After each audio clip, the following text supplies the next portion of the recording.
Yo, what it do, YouTube? Welcome to the Baits and Weights HQ.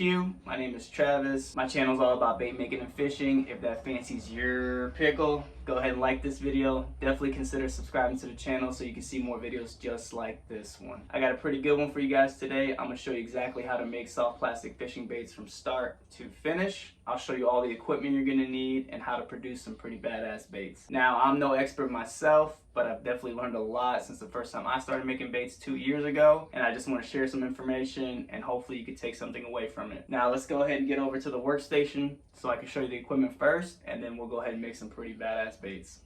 As far as the equipment goes here, I'm going to go in no particular order, but the heart and soul of the operation, in my opinion, will be Plastisol. A bunch of different companies make Plastisol, but Dead On Plastic Red Label Medium here is my favorite. Produces high quality baits and you get a lot of bang for your buck. You'll need molds, obviously. There's a bunch of different options out there. Aluminum, stone, silicone, open pore, injectable molds, a bunch of different options. What I usually tell people is whatever bait you like to fish the most, get that mold. You like throwing stick bait, get a stick bait mold. You like throwing lizards, get a lizard mold. Aluminum is probably the best on the market, produces high quality baits, but it does get a bit expensive. I started out with stone molds, made amazing baits throughout the years with those. I still use them. Get a bunch on Amazon for cheap. If you do go stone molds, you will need oil because these do require oil. You need clamps to help clamp down the molds with so you don't get stuff spewing out the side, you don't get flashing and ruin the baits. So you will need clamps. Something to stir the Plastisol, the glitter, the colors up with. Stainless steel butter knife is probably the go-to for most people, so get you a few of those from Walmart. Measuring spoons for the glitter. You don't necessarily need this, but I mean, if you want to be super accurate, follow recipes, make your own recipes, measuring spoons is an option for you. You're going to need a thermometer. I got the infrared one. You can get the one that goes directly in the Plastisol, but you need one of these because the Plastisol has to cook to 350 degrees to work properly. Measuring cups. Definitely get a microwavable one because you will be putting this in a microwave and cooking it to a high temperature. Be careful with these because I have had a few shatter on me and it's not a pretty sight. If you plan on making colored baits, which I mean, let's be honest, you probably are, you will need to get some colorant. Lureworks, Dead On Plastic are my favorite. Lureworks offers a sampler kit. You get 12 colors for about 30 bucks. Glitter or flakes, again, Lureworks is my favorite. They also have a sampler kit on their website. If you go the injectable mold route, you will need injectors. One is probably good enough to start out with. Definitely need some gloves. Let's be honest, this stuff gets super hot. As you can see with this one right here that I've been using for 2 years, it's super dingy. I've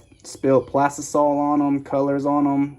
And if I wasn't wearing this, it probably would have burned me. I do make a lot of videos where I don't wear gloves. I don't recommend that at all. Some fairly basic scissors. If you're not in a well-ventilated area, a respirator or some sort of mask is key because this stuff is super toxic and you don't want to be smelling the fumes in all day. And then just some basic paper towels or some kind of cloth to help clean everything up with. A microwave. I recommend not using the one you cook your food in because again, super toxic fumes. You don't want to be making baits and then cooking chicken nuggets in it afterwards. That's just a no-brainer. A vacuum chamber. Now this is super optional. I didn't use a vacuum chamber for the longest time, but this helps get the moisture and the bubbles out of the Plastisol. That way you don't have a bunch of bubbles just sitting in your bait. But again, super optional. And if you do get a vacuum chamber, make sure you get the right one. I did not get the right one. This one is not a tempered glass one. It really can't withstand heat that much.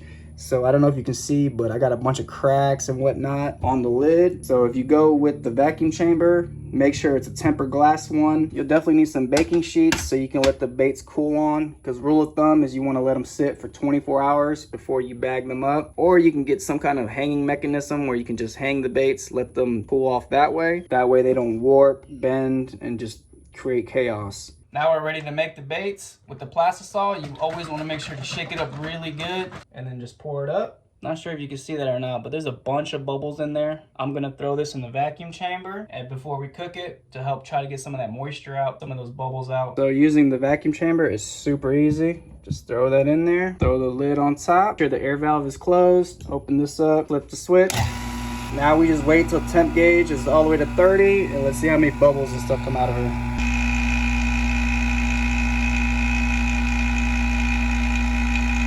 Valve, open the air valve,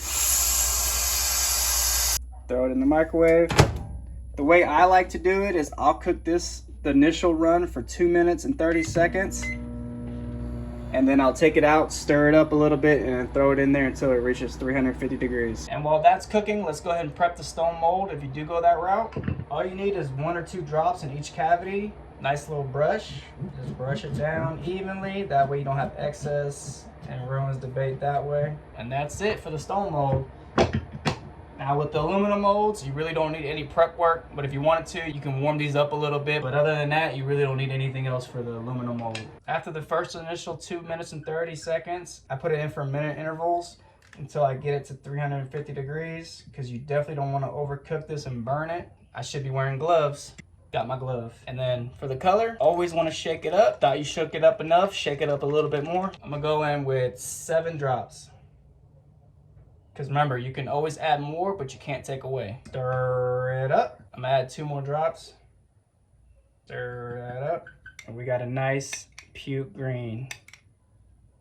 For the glitter or flakes, I'm gonna add silver, some black, and some purple. Stir it up. Oh yeah, that's beautiful. Now, depending on how long it took you to add the colors, the glitters, you might have to throw this in for 30 more seconds. Get your injector, suck it up, and just shoot the molds. So you want even pressure down, and then once you feel it filled up, give a little bit more pressure, and then top it off. Now, I get a lot of questions on how long do you let this sit for? How long does it take to cool off? I give it about 2 to 3 minutes in the mold, and then I open it up. It's been about 3 minutes, so let's open this one up and see how we did. Even with it being stone, it still produced some great baits. That puke green, man, I really like that color a lot. Epic Bait Molds Lizard, money. Definitely a fantastic bait, fantastic color. Now the only thing left is to take them out of the mold and put them on the baking sheet to cool, or you know, hang them up somewhere to cool off. But I like cutting off the sprue. That way I can put this piece back into the cup, remelt it down, and make more baits. Here are the lizards. Awesome.